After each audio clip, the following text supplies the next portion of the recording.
Ravi sir, இப்போ தமிழ் சினிமால பேசிட்டு இருக்க ஒரு முக்கியமான விஷயம் ஜெயம் ரவி, ஜெயம் ரவி, ஜெயம் ரவி. ஃபர்ஸ்ட் இது யார் மேல சுட்டு நீங்க நினைக்கிறீங்க? ஜெயம் ரவியோட family, Jayam Ravi wife side family மேல யாரு ஜெயம் ரவி? ஜெயம் ரவியை பொறுத்தவரை ஒரு காமான மனிதன் தான் நம்ம சொல்ல முடியும். எந்த ஒரு கிசுகிசுலேயே மாட்ட மாட்டாப்புல அவருடைய வேலையை அவர் பர்ஃபெக்டாக பண்ணிட்டு போகிற ஆள் தான் நம்ம சொல்ல முடியும். ஒரு திறமை வாய்ந்த நடிகர், அதில் எந்த சந்தேகமே கிடையாது.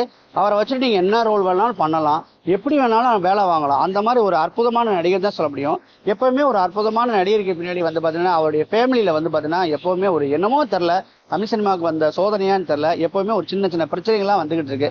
அந்த மாதிரி பிரச்சனையை தான் ஜெயம் ரவி சந்திச்சுக்காருன்னு நினைக்கிறேன். இதில் யார் தப்புங்கிறது வந்து நம்ம சொல்ல முடியாது. ஏன்னா அது புருஷன் பொண்டாட்டிக்கு உள்ள விஷயம், அதில் தள்ள முடியாது. ஆனால் நடக்க போகிறதெல்லாம் கனெக்ட் பண்ணும்போது ஆர்த்தி அண்ட் அவங்க மாம் இருக்காங்க இல்லையா, அவங்களுடைய டார்ச்சர் தாங்க முடியாமல் தான் வந்து நான் இந்த மாதிரி முடிவு எடுத்தேன்னு தான் சொல்கிறாரு. ஆனாலும் பார்த்தீங்கன்னா என் பிள்ளைய வந்து என் உயிர் அந்த மாதிரி சொல்லிக்கிட்டு இருக்கிறாரு அவர்.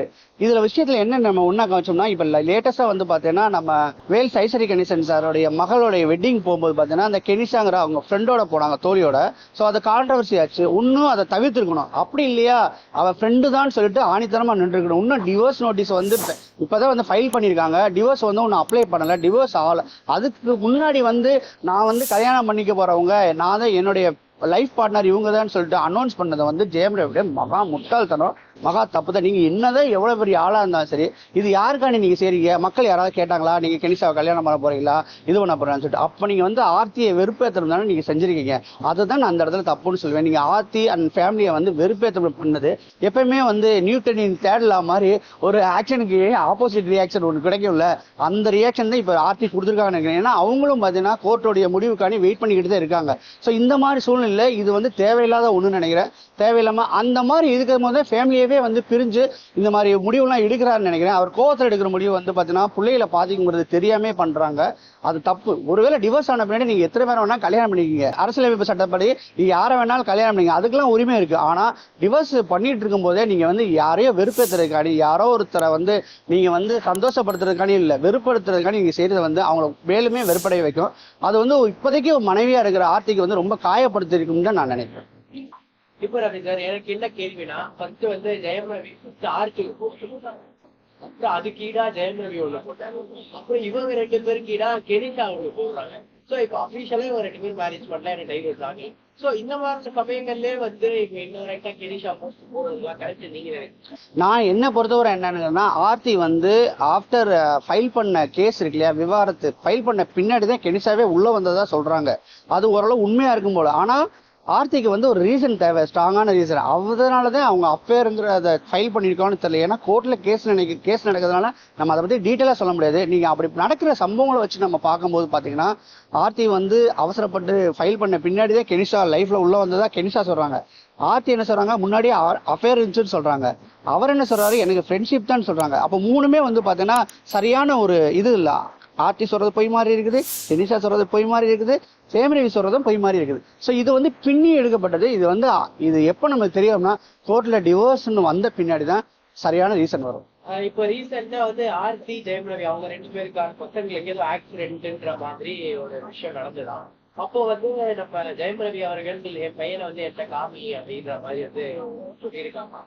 பட் அப்போ வந்து இல்ல காமிக்க முடியாது அப்படின்ற மாதிரி ஆர்த்தி தரப்புல இருந்து வந்து இது பண்ணதாகவும் வந்து ஒரு தியரி இருக்கு. ஜெயம் ரவி சொல்றாரு, என்னைக்கு வந்து ஒரு குழந்தை பிறந்துச்சோ அன்னைக்கு இனிஷியல் வந்து பார்த்தீங்கன்னா அது ஜெயம் ரவியோட குழந்தைங்கிறது ரிஜிஸ்டர் ஆயிடுச்சு. அதுக்கு வந்து தார்மீகமான உரிமை வந்து அவர் சாகிற வரைக்கும் இருக்குது.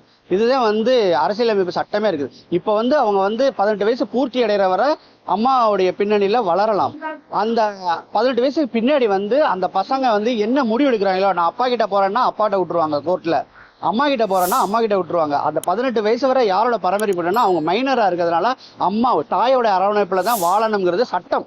அந்த சட்டம் பிரகாரம் இருக்காங்க. ஆனாலும் வந்து இந்த சட்டத்துக்கு வந்து ஜெயம் ரவி வந்து போய் பார்க்கவே கூடாதுன்னு ஒன்று இருக்கான்னு கேட்டால் கண்டிப்பா இல்லை. நீங்க அப்படி வந்து அவங்கள விடலை, என்னை பவுன்சர் வச்சு தடுத்தாங்க, அதை பண்ணாங்க, இதை பண்ணாங்க சொல்லி கோர்ட்ல வந்து முறையா பண்ணி கோர்ட்ல இருந்து லெட்டரை வாங்கி போலீஸ் ஸ்டேஷன்ல கொடுத்து போலீஸோட சப்போர்ட்டோட நீங்க போய் பார்த்துருக்கலாம். நீங்க பார்க்கணும்னு நினைச்சா இது தேவையில்லாத அவங்க வந்து பார்க்க விடாம தடுத்ததுக்கும் ஒரு சரியான ஒரு ஆதாரம் இல்லை. நீங்க சொன்னதை நீங்க வந்து அடுத்து என்ன ட்ரை பண்ணீங்களான்னு கேட்டா இல்லை, நீங்களும் அவசரப்பட்டுட்டு இப்படி பண்ணிட்டாங்க, பவுன்சர் வச்சு பரவணும் சொன்னாங்கன்னா பண்ணத்தான் செய்வாங்க. பண்ணத்தை செய்வாங்க. ஏன் பார்க்க வர்றேன்னு சொல்லிட்டு கோவம் அவங்களுக்கு இருக்கு. பெண் தரப்புல வந்து ஜாஸ்தியான கோவம் இருக்கும். அதுக்காண்டி ஆண்களுக்கு இல்லைன்னு சொல்லல, அவங்களுக்கு கோவம் இருக்கும். அவங்க தடுத்தா நான் முறைப்படி நான் வந்து லீகலா நான் வந்து பாக்குறேன்னு சொல்லிட்டு நீங்க லீகலா வந்து ஃபைல் பண்ணி அப்ரோச் பண்ணி ஒன் டேல அதுக்கெல்லாம் தீர்ப்பு கொடுத்துருவாங்க. ஏன் பார்க்க விடல, அதுக்குள்ள ரீசன் சொல்லுங்க அப்படின்னா அந்த ரீசனுக்கு போலீஸோட சப்போர்ட்டோடவே பார்த்து வந்திருக்கலாம் இல்லையா? ஸோ அது வந்து ரெண்டு பக்கமே நான் தப்பு இருக்குன்னு தான் சொல்றேன். ரவி சார், இப்ப என்னன்னா ஆர்சி தரப்புல இருக்கு ஒரு லெட்டர் போடுறாங்க, ஜெயம் ரவி தரப்புல இருக்கு இன்னொரு போடுறாங்க. பட் எனக்கு என்னன்னா இவங்க எல்லாம் பெரிய பெரிய ஆட்கள் தான், பீப்புள். அவங்க எல்லாம் வந்து ஒரு சமூகத்துல வந்து ஒரு சோசியல் மீடியா தரப்புல இருந்து போறது கரெக்டா சொல்றீங்க. நீங்க சொல்றதை மக்களுக்கு மட்டும் இல்ல, இதை பார்த்துட்டு அவன் செய்வான், இன்னொருத்தர் செய்வான். இதை சொன்ன இவங்களாம் வந்து பாத்தீங்கன்னா அவங்க என்ன எப்படி சொல்றது, அவங்களாம் செலிபிரிட்டிஸ், அவங்கள ஃபாலோ பண்றதுக்குன்னு ஒரு கூட்டம் இருக்கு. ஸோ அவங்களும் இதை வந்து சாகரம் மறக்க மாட்டாங்க. அதனால இந்த செய்யறது தப்புன்னு தான் நினைக்கிறேன். இதுக்கெல்லாம் கோர்ட்ல இருந்து ஒரு லெட்டர் போடணும். இனிமே இந்த ரெண்டு விவாதத்தை நீங்க பேசக்கூடாதுன்னு சொல்லி லெட்டர் போட்டாதான் ரெண்டு பேரும் அடங்கி இருப்பாங்கன்னு நினைக்கிறேன். இப்ப ரவி சார், நம்ம தனுஷ் அவர்கள் வந்து கொஞ்ச நாட்களுக்கு முன்னாடி அவர் டைவர்ஸ் நடந்தது. அதுக்கப்புறம் அவரை உதாரணமா எடுத்து ஜிவி பிரகாஷ் வந்து பண்ணாருன்ற மாதிரி சொல்றாங்க. இப்ப இவங்க ரெண்டு பேரையும் வச்சு நம்மளால ஜெயம் ரவி பண்றதா இல்ல இல்ல தனுஷோட இதுல இருக்க ஒரு தப்பான அபிப்பிராயமா இல்ல ஒரு தப்பான உதாரணமா வந்து வருதா? ஏன்னா ஒரு சிலர் இப்படின்னு சொல்றாங்க, ஒரு சிலர் அவன் இல்லைன்னு சொல்றாங்க. உங்க கருத்து? என்னை பத்தி தெரியணும்னா என் நண்பர்களை கேட்டுப்பாருன்னு சொல்லிட்டு ஒரு உதாரணம் இருக்கு. அது முற்றிலும் உண்மை. அதாவது இவங்களுக்கு இந்த மாதிரி வாய்ப்பு வரும்போது அந்த தனுஷுன்னு சொல்லல, ஜிவி சொல்லல, அதெல்லாம் பார்த்தோம்னா இவங்களுக்கு என்கரேஜ் ஆயிரும்.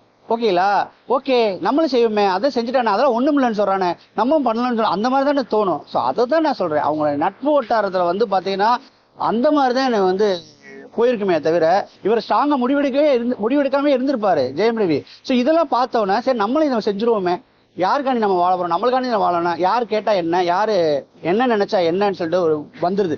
இதே வந்து ஒரு சமூகத்துல பொறுப்பான ஆளா இருந்தா அதை எடுத்துக்க மாட்டாங்க, டிசிஷன் எடுத்துக்க மாட்டாங்க. அவங்க ரெண்டு பேரும் கலந்து அழைச்சிருப்பாங்க. ஸோ இந்த சம்பவம் வந்து தடுக்கப்படணும்னு தான் நினைக்கிறேன். சார், இன்னொரு முக்கியமான கேள்வி என்னன்னா, ஒரு நடிகருக்கு, ஏன்னா சினிமால இருக்க உங்களுக்கு தெரியும், ஒரு நடிகருக்கு அவரோட கதை சூஸ் பண்றது அவரோட உரிமை, அது அவரோட தனிப்பட்ட ஒரு விஷயம். பட் நம்ம ஜெயம் ரவி ரீசெண்டா மென்ஷன் பண்றதுல ஆர்சி தரப்புல இருந்து தான் அந்த ஸ்கிரிப்டே சூஸ் பண்றாங்க அப்படின்ற மாதிரி ஒரு விஷயம் வந்து போச்சு. இதை பத்தி நீங்க உங்க கருத்து? அதாவது ஆர்த்திங்கிறது தன் மனைவி, தன்னுள் பாதின்னு சொல்றது நம்ம வழக்கமா தமிழ்நாட்டில் உள்ள மரபா இருக்குது. ஸோ அவங்க சூஸ் பண்ணிட்டாங்க. இருந்தாலும் வந்து கதை கேட்காம நடிக்கலாம், ஒரு படத்துக்கு நடிக்கலாம், ரெண்டு படத்துக்கு நடிக்கலாம். நான் ஃபுல்லா கதை கேட்காம தான் நடிச்சேன்னு சொன்னா என்ன இருக்கு? படம் வந்து பாத்தீங்கன்னா ஒரு ஆக்சுவலி என்ன கேட்டேன்னா, என்னை பொறுத்தவரை என்ன சொல்றேன்னா, படம் ரன் ஆகிட்டு இருக்கும் போதே வந்து லைட்ஸ்மேன் முறை கண்டுபிடிச்சிருவாங்க இது இந்த கதையை நோக்கி தான் போகுதுன்னு. ஏன்னா அவன் பார்த்தீங்கன்னா 500-600 படத்துல ஒர்க் பண்ணிருப்பான். ஏன்னா ஜெயம் ரவி வேணா 25 படம் 35 படம் நடிச்சிருப்பாரு. ஆனா அந்த லைட்ஸ்மேன் இருக்கா இல்ல, அவங்களுக்குலாம் வந்து நல்லாவே தெரியும், ஓ இந்த ட்ராலி ஷாட் இதுக்கு தான் வைக்க போறாப்ல, இதுக்கு இந்த ஃபீல் வரப்போகுது. ஏன்னா அவங்க 200-300 படம் ஒர்க் பண்ணவங்க.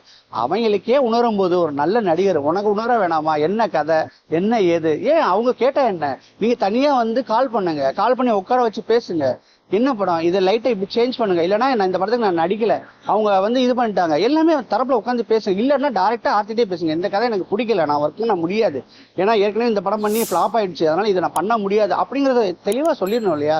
இன்னொன்னு வந்து அவங்க கவுத்தணும்னா இப்படிதான் கவுத்தணும்லாம் ஒன்றும் இல்லைங்க. ஒரு கதை வந்து முக்க படத்தோடைய கதையை கேட்டுட்டு ஜெயம் ரவியை வந்து நம்ம வந்து காலி பண்ணுவோம்ன்றதெல்லாம் அவங்க கண்டிப்பா நினைப்பு அந்த மாதிரி செஞ்சிருக்க மாட்டாங்கன்னு தான் நினைக்கிறேன்.